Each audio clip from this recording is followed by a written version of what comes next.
This episode of Mr. Hutchings History is now streaming on Spotify, Apple Podcasts, YouTube, and all your favorite platforms like Castbox, Podcast Addict, and Amazon Music. Tune in now. Welcome to Mr. Hutchings History, where the past comes alive. Let's dive into today's story. Have you ever heard about how an unwritten language helped win a world war? Wow. We're going deep today into a world that is often overlooked. Okay. The world of Native Americans during World War II.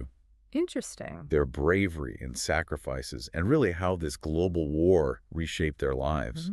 And we're going to be pulling all this from a really fascinating history podcast episode. Yeah, it's a story that's not told often enough. It's crucial to understanding just how complex American history really is. It's mind-boggling to think about, right? Absolutely. Like, you're a Native American in the 1940s, Yeah. and your people have been denied basic rights for centuries. Right. And now you're being asked to fight for this very country. Yeah. Talk about a moral dilemma. Absolutely. And it goes even deeper than that. You know, it wasn't just this idea of fighting for a country that had wronged them. There were actual laws in place. Wow. States like Arizona and New Mexico prevented Native Americans from voting. Imagine being asked to put your life on the line for a nation that doesn't even fully recognize you as a citizen. That's incredible. It's a lot to ask. And yet, despite those injustices, over 44,000 Native Americans chose to serve. I know, it's unbelievable. It really makes you think about what patriotism really means, doesn't it? It does. And what it means to fight for something bigger than yourself. Exactly. And, you know, their service went way beyond symbolism. I mean, it was marked by some truly incredible bravery. Yeah. Just take Lieutenant Ernest Childers, for example. Yeah. A Muskogee Creek who earned the Medal of Honor for what he did in Italy. Wow. Single-handedly took out 2 enemy machine gun nests. Oh, my goodness. Saved his entire platoon. It's hard to even imagine. Talk about courage under fire. Right. Stories like has really showed just how much Native Americans dedicated themselves to this war effort. Yeah. And then, of course, there's the Navajo Code Talkers. Yes. The Code Talkers. An incredible suit. It's like something out of a movie. You know, the U.S. military needed an unbreakable code. Right. And they found it in the most unexpected place. I know. The Navajo language. Who would have thought? It's incredible. Navajo was perfect for this because it's so complex. Oh, yeah. And back then, it was completely unwritten. Right. The enemy had no chance of figuring it out. I mean, it's like trying to solve a puzzle without having any of the pieces. Exactly. It's amazing to me that Philip Johnston even thought to use it this way. Philip Johnston. A missionary son. Yeah. Grew up on a Navajo reservation. Oh, okay. He's like, I've got an idea. It was a stroke of genius. And the impact was undeniable. Yeah. I mean, messages were being sent with incredible speed and accuracy thanks to these Navajo Code Talkers. This code was never broken. Wow. And it was crucial in battles like Iwo Jima. It's amazing to think that a language spoken by a small group of people, Right. a marginalized community, Absolutely. played such a huge role in this global conflict. I know. It just blows me away. And, you know, they didn't receive the recognition they deserved until 2001, 2001. when they were finally given congressional gold medals. It's just heartbreaking that it took so long. It really is. But it's important to remember that the war's impact on Native Americans went way beyond just the battlefield, you know? Right. There were huge shifts. Yeah. Socially, economically, it Real. shaped their lives for generations. You're talking about the major shift from the reservations to cities. That's a huge migration. Before the war, only about 5% of Native Americans lived in cities. Really? By the end of the 1940s, that number jumped to 20%. Wow. It's incredible. It is incredible. That's a huge shift. Imagine leaving everything you've ever known behind to go to this bustling city, a whole new world. What do you think was the driving force behind that change? Opportunity, I think. Opportunity. Just pure opportunity. Okay. The war created a huge demand for workers in factories and shipyards. Oh, I see. And these jobs offered wages that they could never have imagined back on the reservations. Right. So it's understandable why so many would be drawn to cities like Los Angeles and Chicago. Right. But it wasn't just money, was it? No, it was a whole new lifestyle. Yeah. They suddenly had access to consumer goods, Right. things they had never been able to afford before. That's interesting. Their average income actually increased by 250% by 1944. Yeah, it must have felt like a new era for a lot of people. It must have. But this integration into mainstream America came at a cost, didn't it? It did, yeah. We're talking about the potential loss of cultural identity, aren't we? Yeah. The weakening of their languages and traditions. It's a complicated story. Yeah. With both good and bad consequences that continued to play out long after the war. It's easy to, get caught up in all the exciting stuff that happened during the war. But it's important to remember that not all Native Americans benefited equally from this new prosperity. That's true. Yeah. Despite those gains, there was still a lot of inequality. Yeah. By 1945, Native American income was only 25% of what white Americans were earning. Wow. It's a reminder that progress doesn't always move in a straight line. Definitely. And to add to that, a lot of Native Americans found themselves unemployed when the war ended. Right. All those factory jobs that drew them to cities, they started disappearing as the country shifted back to peacetime. Then there's the termination policy. Yeah. Which has to be one of the most disheartening chapters in this whole story. It's hard to believe, Yeah. that the government essentially said, okay, thanks for your service, but now we're going to get rid of your tribe's legal status. Wait, Yeah. So what did terminating a tribe actually mean? Basically, it meant dissolving their sovereignty, Right. their right to govern themselves, Right. and their special relationship with the federal government. Wow. It was all about assimilating them into mainstream society, even if it meant destroying their cultural identity. It's just mind-blowing. And they actually used Native American military service as a reason to justify this policy. Yeah, it's a crazy irony, right? Yeah. They said because they served so bravely, Right. they had proven that they could fit in and didn't need separate recognition anymore. It's just backwards logic It is. to justify such a harmful policy. And the consequences were devastating. Weren't they? Absolutely. What happened? They lost tribal lands. Wow. Resources were depleted, and tribal governments were dismantled. Heartbreaking.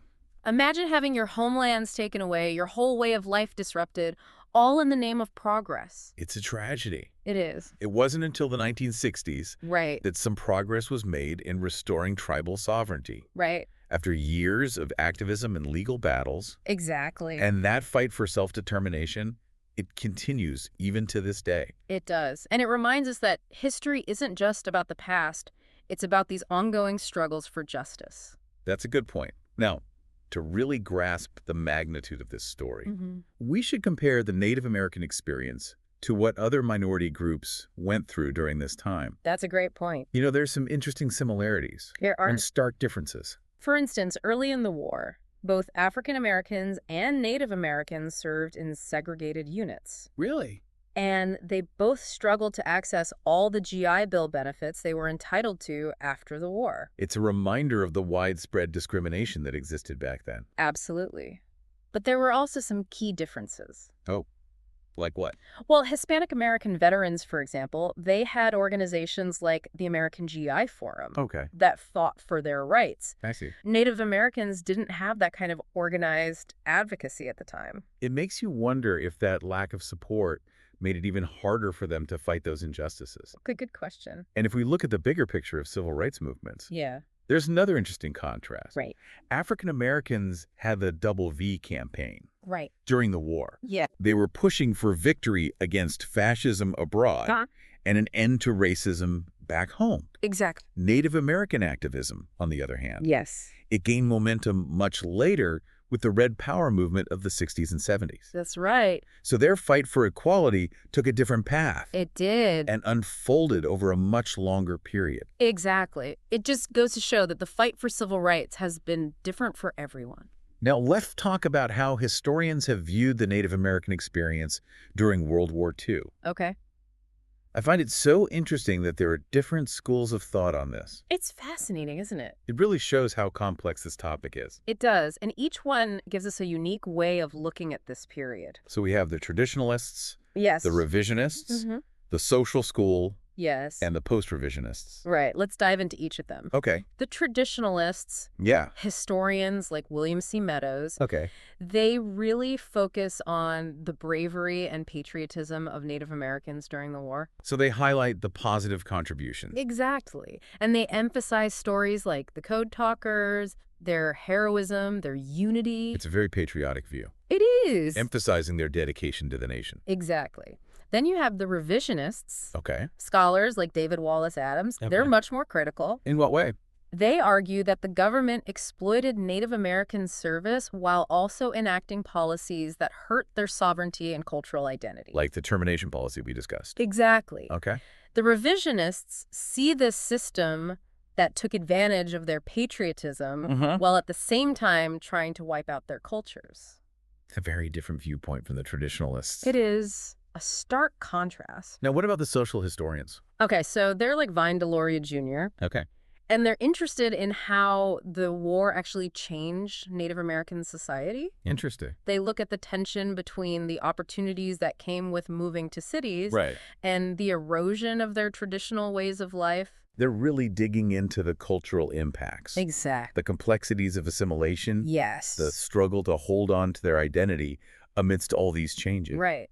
And finally, we have the post-revisionists, Okay. historians like Philip J. Deloria. Okay. They offer a more balanced view. So they try to find a middle ground.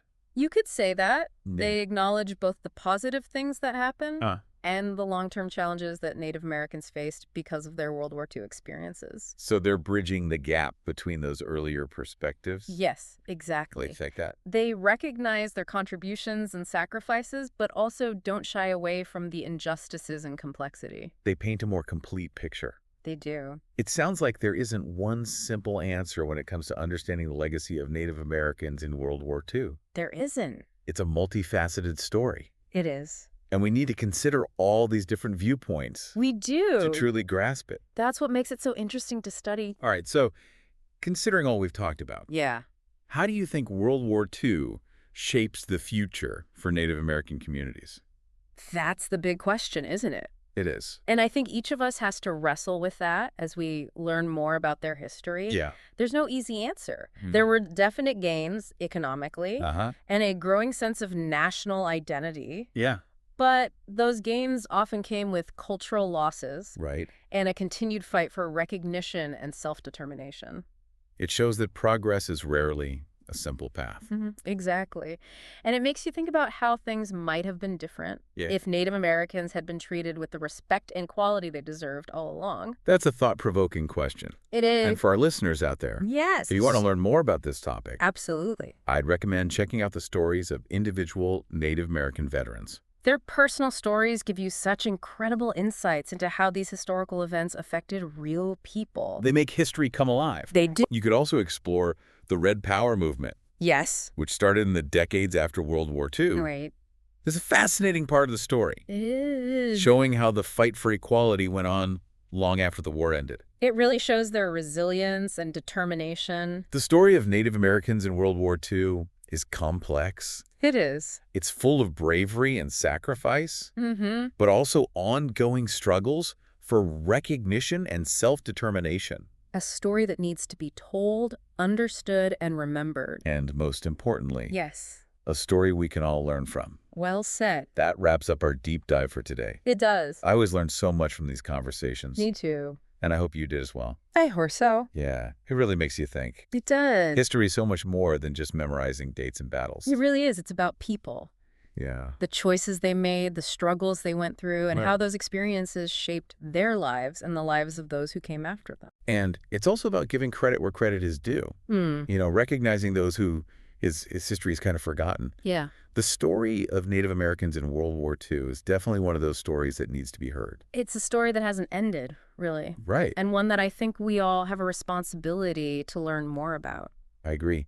So as we all go about our day, think about how this war, this huge global conflict, had such a profound impact on communities right here at home. Yeah. Communities that answered the call, served their country, and then faced incredible challenges both during and after the war. It's a reminder that history is everywhere, you know?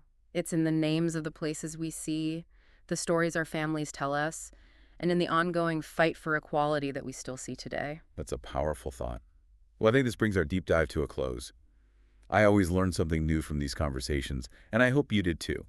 Until next time, keep exploring, keep asking questions, and keep learning. Thanks for listening to Mr. Hutchings History. Keep exploring, and we'll see you next time.